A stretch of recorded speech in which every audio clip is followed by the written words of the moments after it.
de Marrakech que je vous invite à découvrir à travers cette leçon les différents aspects de l'élan et du long jeu.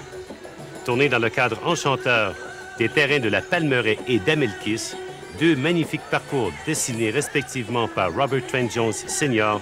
et Cabell Robinson, elle vous permettra, je l'espère, de progresser rapidement et d'améliorer de nombreux aspects de votre jeu. N'hésitez pas à visionner cette leçon très souvent, accordez-vous du temps pour la pratique et surtout, soyez bien patient. Après tout, vous jouerez probablement au golf toute votre vie. Avant de passer à la technique proprement dite, accordons-nous quelques instants pour découvrir ce royaume du golf qu'est le Maroc. Marrakech. De toutes les villes du royaume, Marrakech, la perle berbère, est sans aucun doute la destination golfique par excellence. Empreinte d'images millénaires, la diversité des lieux enfante un environnement touristique d'exception, où se mélangent harmonieusement tradition, culture, exotisme et plaisir du jeu et où le sens de la fête n'a d'égal que la chaleur et l'hospitalité légendaire du peuple marocain.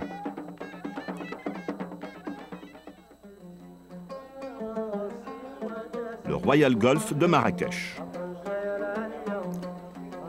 Construit dans les années 20 par le pacha de la ville, le Royal Golf de Marrakech est l'un des plus anciens parcours du Maroc. Constamment rénové et modernisé, il est aussi l'un des préférés de Sa Majesté et pour cause. Imaginez, golfer dans un jardin où les 6800 verges de ce parc 72 serpentent entre cyprès, eucalyptus, palmiers, oliviers, orangers, et où le silence, maître incontesté des lieux, n'est troublé que par le chant des oiseaux. Que l'extrême beauté de ce parcours ne vous déconcentre pas, car il vous faudra un jeu solide et précis pour amener une bonne carte et qui sait, peut-être aurez-vous la chance d'y croiser l'ombre de Sir Winston Churchill ou encore du président Eisenhower.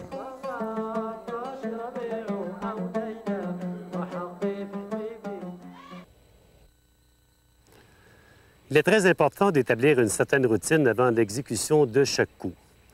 Donc, au départ, imaginez toujours que vous allez vous installer sur une voie ferrée avant d'exécuter votre coup.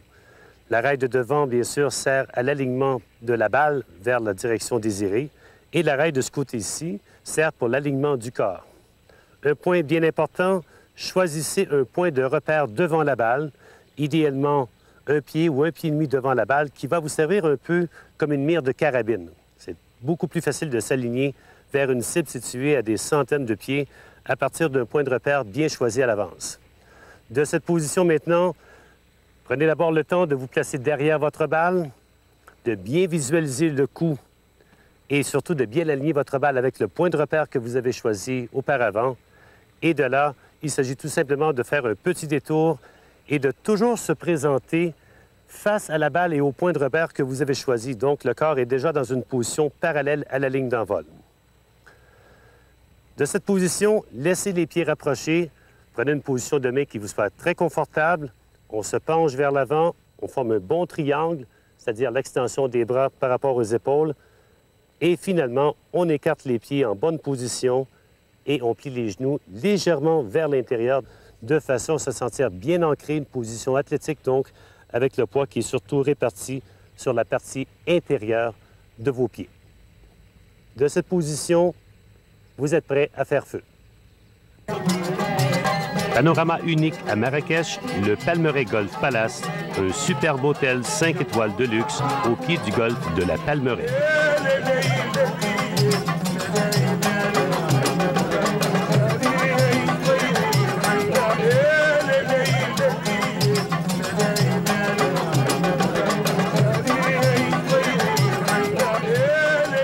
Le Palmeraie Golf Palace, votre prochaine destination golf.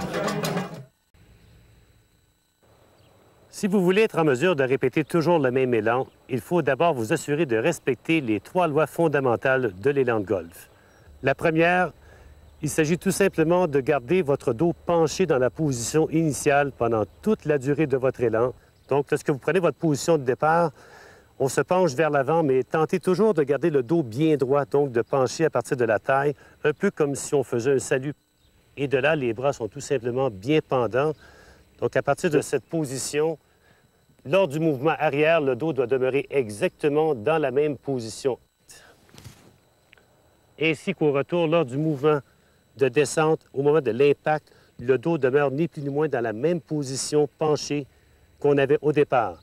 Évidemment qu'après l'impact, vous pouvez vous laisser relever et lors de la finition, bien sûr, on fait face à la cible. La position du corps est beaucoup plus relevée à ce moment-là. Deuxième loi fondamentale est de maintenir l'extension du bras dominant lors du mouvement arrière. Donc, les joueurs droitiers, on parle bien sûr du bras gauche qui doit demeurer tout à fait en extension lors du mouvement arrière. Et dès que le contact à la balle se fait, c'est le bras droit maintenant qui maintient l'extension de façon à former le plus grand cercle possible autour de soi. Peu importe la grandeur d'une personne, ce qu'on veut, c'est d'avoir le maximum d'extension, toujours à partir d'un dos qui demeure exactement dans la même position. Troisième détail, qui est très important également, maintenir la flexion au niveau des genoux. Vous avez déjà flexion au départ qu'on tente de conserver lors du mouvement arrière, quoiqu'il est tout à fait normal que la jambe étire un peu lors du mouvement arrière dû à la rotation de la hanche, mais jamais de là à perdre la flexion de votre genou. On ne veut surtout pas se retrouver avec une jambe tout à fait droite lors du mouvement arrière. On reste dans une position bien penchée, on garde une légère flexion et lors du retour, les deux genoux demeurent en flexion jusqu'à l'impact. Et par la suite, il est tout à fait normal que la jambe gauche ait tendance à relever un peu à la toute fin. Point de vue position de base, il est important que tout le corps soit bien aligné vers la cible, c'est-à-dire que les pieds, les genoux, les hanches et les épaules soient parfaitement en ligne parallèle avec la ligne d'envol que vous avez choisie.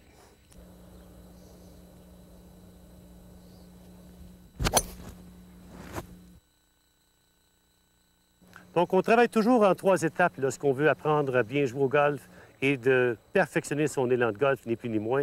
Donc, la première étape, il s'agit tout simplement d'apprendre à bien se positionner, de bien s'aligner, de prendre une position dans laquelle on se sent très confortable. La deuxième étape, c'est d'apprendre à bien faire la rotation des épaules de façon à répéter de façon continuelle le même mouvement arrière. Et finalement, on s'assure bien sûr de la troisième étape qui est la descente et l'accélération et la finition de votre élan. Il ne sert absolument à rien d'aller travailler sur la troisième étape avant d'avoir établi des bases solides sur les 2 premières. Passons maintenant au résumé de cette première partie. Rappelez-vous que pour obtenir un élan de golf simple et répétitif, il faut adopter une posture adéquate, détendue et en relation avec votre morphologie. S'assurer d'une position parfaite des mains sur le bâton. Établir une routine avant chaque coup joué. Et surtout, respecter les 3 lois fondamentales, c'est-à-dire position du dos tant à l'adresse que durant tout le mouvement. Extension des bras de façon à former le plus grand cercle possible autour de soi. Et conserver une légère flexion au niveau des genoux.